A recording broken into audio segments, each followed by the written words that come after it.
Hello my dear friends, you're in the Military of Summary channel and today we will discuss the situation in Ukraine on the 19th of September of 2025. Today we have a lots of very interesting updates, so let's start. The situation is very difficult for the armed forces of Ukraine. Now we see that Ukrainians are not able to stabilize any situation in any direction. During the previous 24 hours, the armed forces of the Russian Federation managed to take under complete control few more strategical positions. We see that the situation is getting worse and worse for the armed forces of Ukraine, which means that this is the time for the plan B. And the plan B sounds that Ukrainians most likely will launch some provocations. Maybe they will use lots of drones to attack deep inside of the territory of the Russian Federation. Maybe they will try to attack once again the Crimean bridge. But one thing is clear, they will try to do everything they can with the purpose to get at least a media victory. In this video, for example, we can see how Russians, as a result of reconnaissance operation, managed to discover position or launching position of the armed forces of Ukraine in the vicinity of the settlement of Konotop. And as a result of attack, this launching position was destroyed. Most likely the Ukrainians were planning to use this area to attack deep inside of the territory of Russia.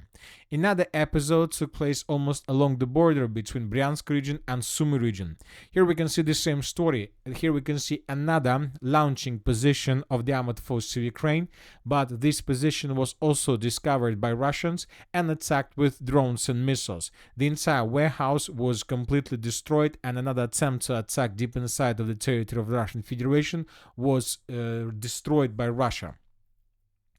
Now let's move further and let's discuss the situation on the ground. As I told you at the beginning of this video, during the previous 24 hours, lots of very important positions were taken by Russians along the entire line of combat contact. And this video we're going to start with the eastern part of Ukraine and the northeastern part of Kharkiv region. The Russians continue their offensive operation in this area, in this pocket. Most likely the Russians will intensify their activities. If you remember, we discussed this situation several days ago. First, Russians launched the Pokrovsk offensive, then they launched the Zaporizhzhia offensive, and now the Russians are launching the northeastern Kharkiv offensive. And during the previous 24 hours, according to information we have, the Russians secured the village of Odradnaya completely. This information was published yesterday by several very reliable pro-Russian resources that the Russians captured this village by the end of the 18th of September of 2025. And today, this information was also confirmed by neutral mappers. So the Russians have very good dynamic in this area. So this is how the map has been changed during the previous few days. So, and most likely the Russians will continue. The Ukrainians are trying to bring additional reinforcements and reserves to this area, but when Russians discover them, the Russians attack these positions immediately with flamethrower systems. These attacks slow down the Ukrainians and don't allow them to counterattack effectively. And according to these routes of attack and according to this progress on the ground that we've seen since the beginning of the 17th of September of 2025, we can make an obvious conclusion that most likely the Russians are going to move further in the southwestern direction with the purpose to attack the settlement of Kolodezi. And due to these routes of attack, we expect that the Russians are going to intensify their activities along the line between the villages of Figilevka, Novoivanivka and Kolodezhny as well. So the main purpose of Russians in this case to cut this pocket with villages of Dvorechenska and Balagavka and to establish complete control over this territory along this red line. If Russians are able to do this, first of all, they will be able to get access to the main logistic roads and just to regular roads. From this very moment, the quality of Russian logistic will be improved significantly, and from these positions, the Russians will be able to begin offensive operation in the direction of the settlement by the name of Veliki Burluk. And if Russians take under control the village of Veliki Burluk in coming days or months, this is going to be a complete collapse of the armed forces of Ukraine defense in the area of Volchansk. And Ukrainians would be forced to begin regrouping and to begin retreat from this area.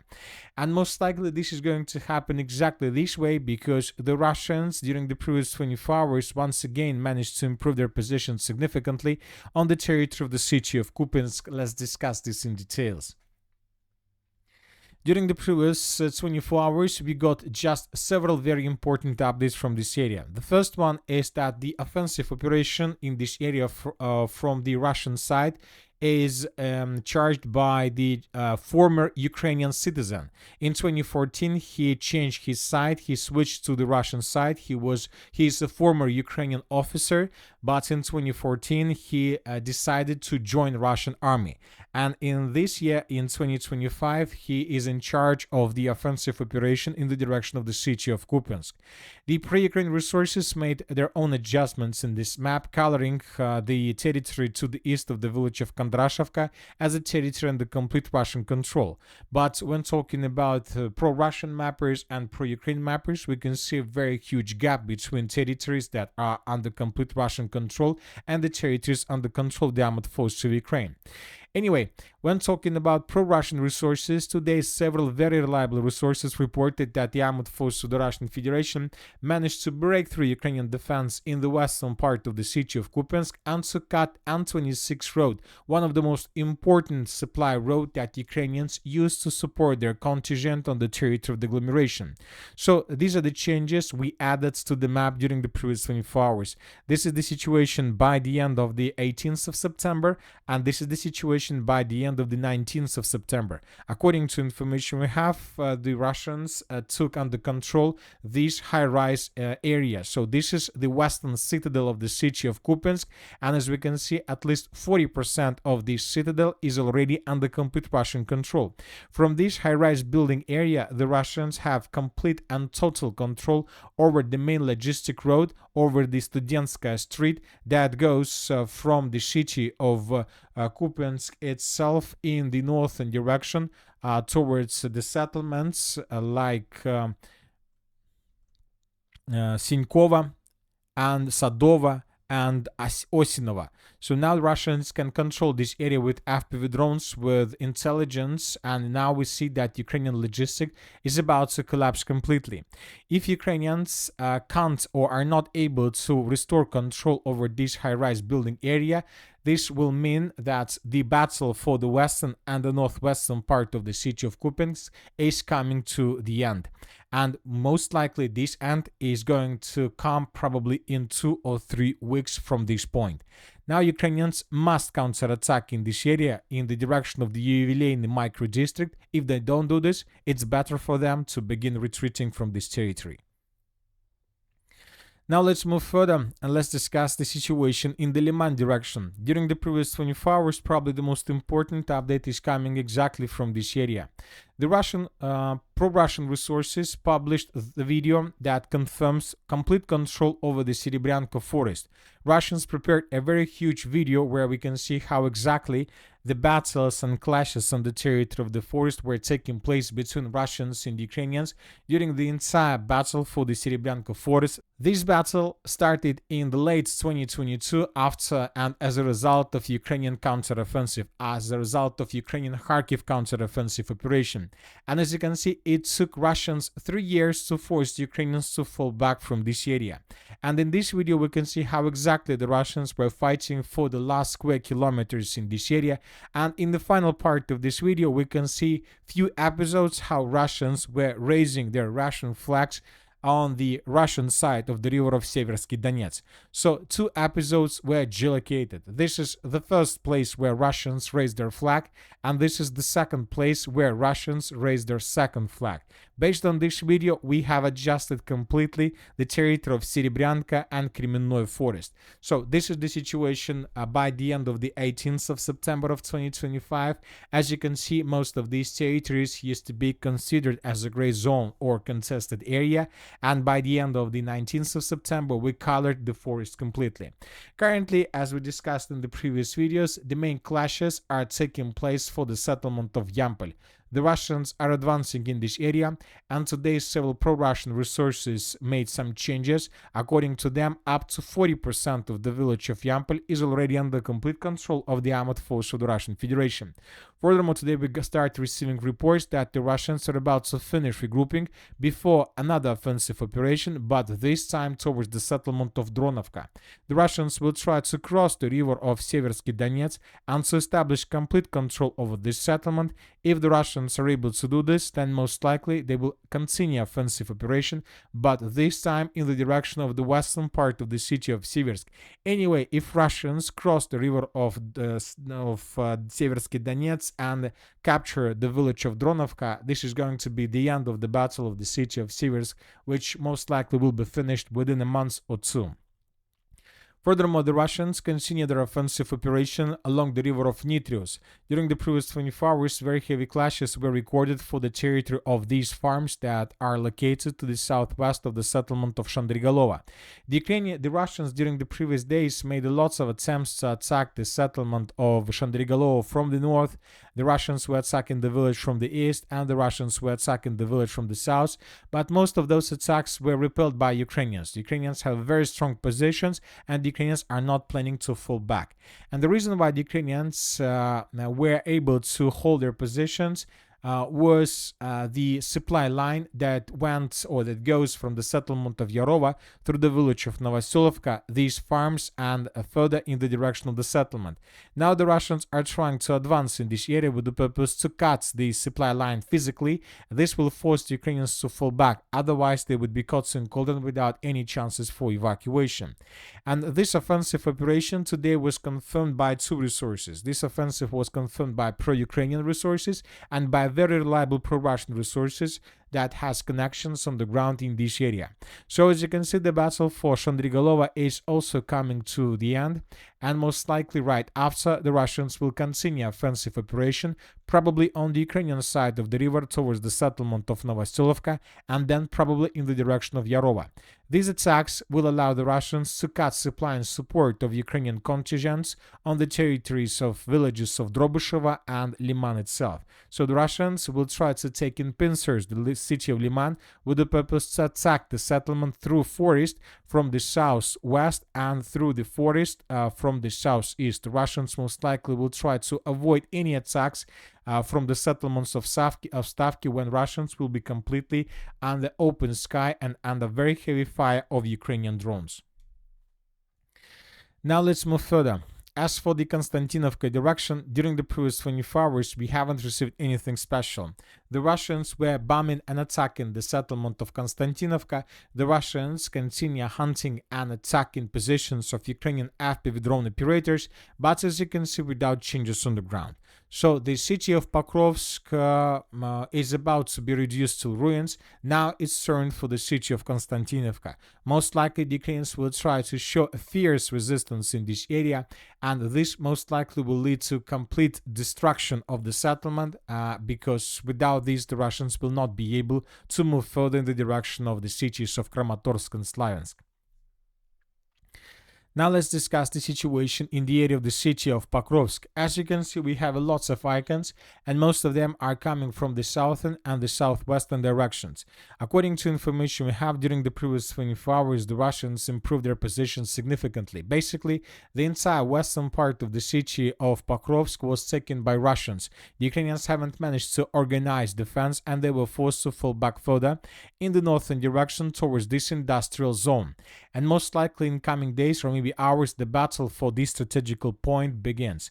Because if Russians, as we discussed in the previous video, already are able to take this industrial zone under complete control and to force Ukrainians to fall back, this is going to be an operational encirclement of the armed forces of Ukraine. Because from these positions, Russians will be able to control everything to the north of the city of Pokrovsk. Especially, Russians will be able to establish complete control over this and the only supply line that Ukrainians still have to support their contingent.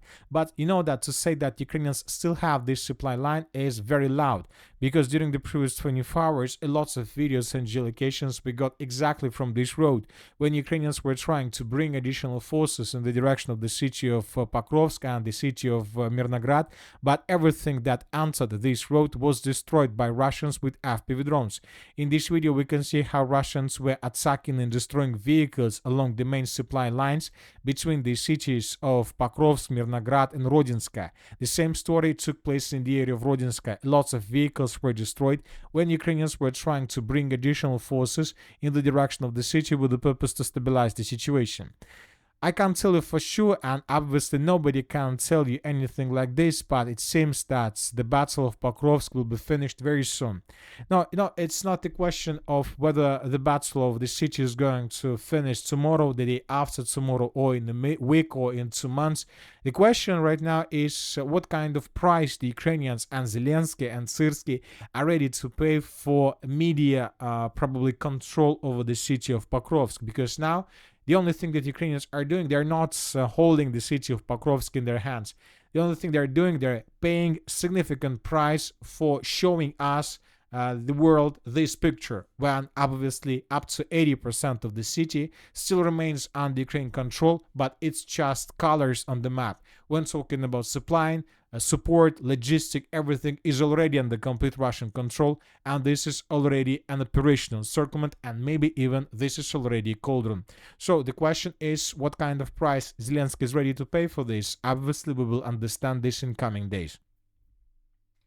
Another important area is the Novopavlovka direction. During the previous 24 hours, the Russians launched another offensive operation, and this time the Russians are tasked to capture the village of Novopavlovka.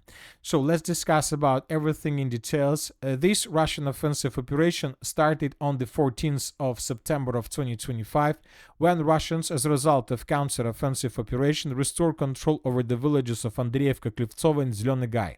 Later, the Russians decided not to stop, and they continued offensive, and they crossed the river of Volcha and entered the settlement by the name of Ivanovka. The next day, the Russians improved their positions in this area, brought additional forces, and the Russians began concentrating of their units before moving further in the western and the northwestern directions. By the end of the 17th and 18th of September, the Russians improved their positions significantly in the southeastern part of the village of Ivanovka, and by this moment, the Russians were controlled already up to 10 or 15% of the settlement. By the end of the 19th of September, the Russians launched another wave of offensive operation, this time in the southwestern part of Ivanovka, with the purpose to cut the only logistic road that goes from the settlement of Gavrilovka towards Ivanovka, and with the purpose to take this settlement in pincers. And this is not the only problem that Ukrainians are facing right now, because today, or maybe yesterday, the Russians launched another offensive operation. Another push was made by Russians to the northeast of the settlement of Novopavlovka.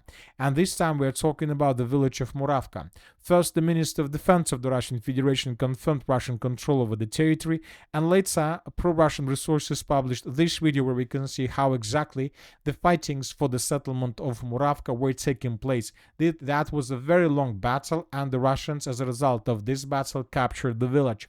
In this video we can see how Russians were fighting for the territory, and in the final part of this video we can see a Russian soldier that raised the Russian flag in the most western part of the settlement of Muravka, which means that the village was captured by the Russians without any doubts.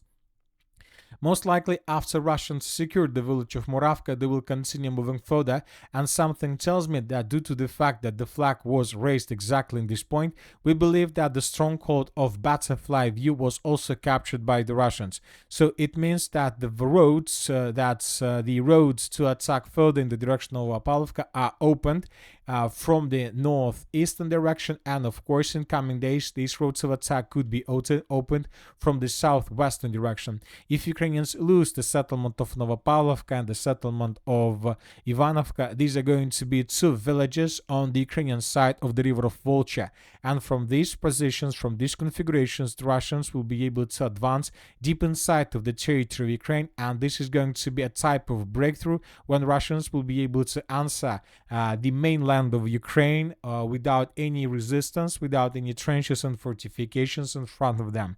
So the biggest disaster of Ukrainian defense can start probably from this area. And let's discuss the Zaporizhzhia direction. During the previous 24 hours, the Russians improved their positions towards the settlements of Poltavka, Охотничье, Uspenovka.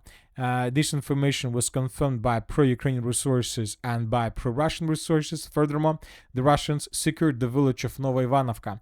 This information today was confirmed by neutral mappers and by the Group of Forces East and by Minister of Defense of the Russian Federation. Today, this video was published where we can see how exactly the Russians were fighting for the settlement. And as usually in videos of these types, in the end of this video, the Russians raised at least 2 flags in the southern part of the settlement. Based on this video and based on the report of the Minister of Defense of the Russian Federation, we colored this territory completely in Russian favor. So everything is ready to begin the battles for the Uspianovka and Poltavka fortified areas. This is going to be the key battle for the eastern Zaporizhzhia direction. If Russians can take under complete control these territories, most likely they will face no problems in the battle for the settlement of Gulyai Polya and then of course for the settlement of Orekhov. And that's it for today. Military Summary channel reminds we condemn any violence in the world. Thank you for watching, subscribe to my channel, put your likes on my Patreon, and have a good day. Bye bye.